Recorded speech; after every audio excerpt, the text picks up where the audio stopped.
નમસ્કાર, હું છું અજયસિંહ ઠાકુર. સત્યહિંસામાં આપનું સ્વાગત છે.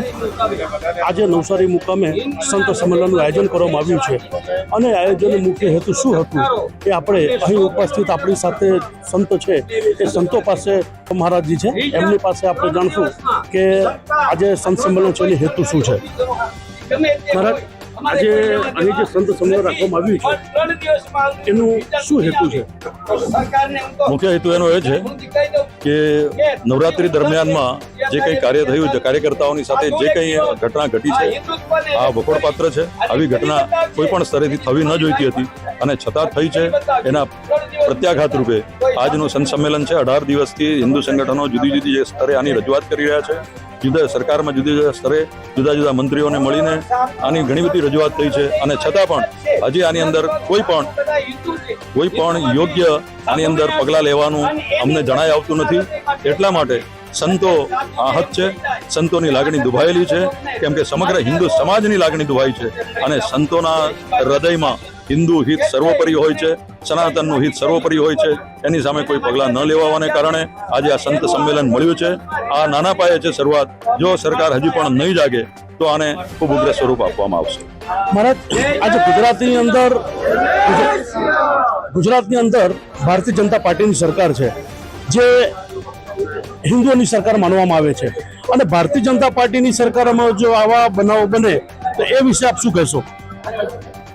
હું એવું માનું છું કે બહુ લાંબા સમય સુધી કોઈ શાસન રહે તો ત્યારે એમાં ધીરે ધીરે કેટલાક દૂષણો પ્રવેશી જાય છે અને આમાંનું એક દૂષણ આ પણ જોવાઈ રહ્યું છે.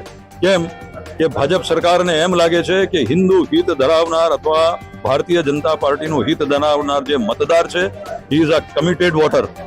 એ કમિટેડ વોટર છે એટલે તમે ગમે તે કરશો તો એ વોટર ક્યાંય જવાનો નથી એવી કદાચ એમને વધારે પડતો એમનો આત્મવિશ્વાસ છે અને વિકલ્પના અભાવે એ લોકો અત્યારે જે ચાલી રહ્યા છે આ યોગ્ય નથી. મારું આપના માધ્યમથી સરકારને એ કહેવું છે કે વિચારધારા ફરી પાછી પોતાની વિચારધારા પર પાછા આવે, યુટર્ન લે અને જ્યાં એ ચાલી રહ્યા છે ત્યાંથી કે જનતાનું કોઈ કલ્યાણ નથી થઈ રહ્યું તો એ કલ્યાણ થાય એવા કલ્યાણકારી પગલાં લે.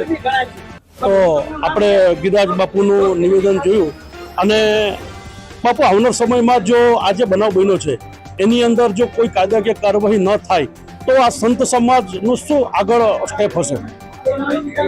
સંત સમાજ, મેં કીધું તેમ સંત સમાજ સમગ્ર સમાજને એક જ માર્ગદર્શન આપતો રહે છે અને તે છે અહિંસા પરમો ધર્મ.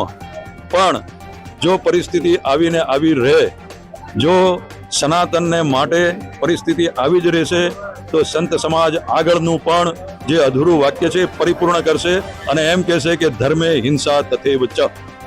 એટલે સરકારે હવે જાગવાની જરૂર છે. ફરી પાછો કહું છું, હિન્દુ હિતની રક્ષાને કાજે આ સરકારનું ગઠન થયેલું 25 વર્ષથી શાસનમાં છે અને આ 25 વર્ષની અંદર જેટલું ધર્માંતરણ થયું છે એટલું અગાઉ ક્યારેય થયું નથી. એટલે સરકાર આની અંદર સમૂળગી જાગે અને યોગ્ય પગલાં લે.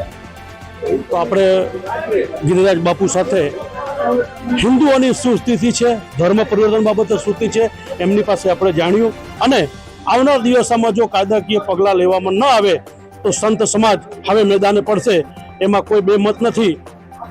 આ સમાચાર આપ સૌને કેવું લાગ્યું અને ખાસ કરીને એને શેર જરૂરથી કરજો જેથી બીજા લોકો સાથે આ સમાચાર પહોંચી શકે અને બીજાઓને માહિતી મળી શકે.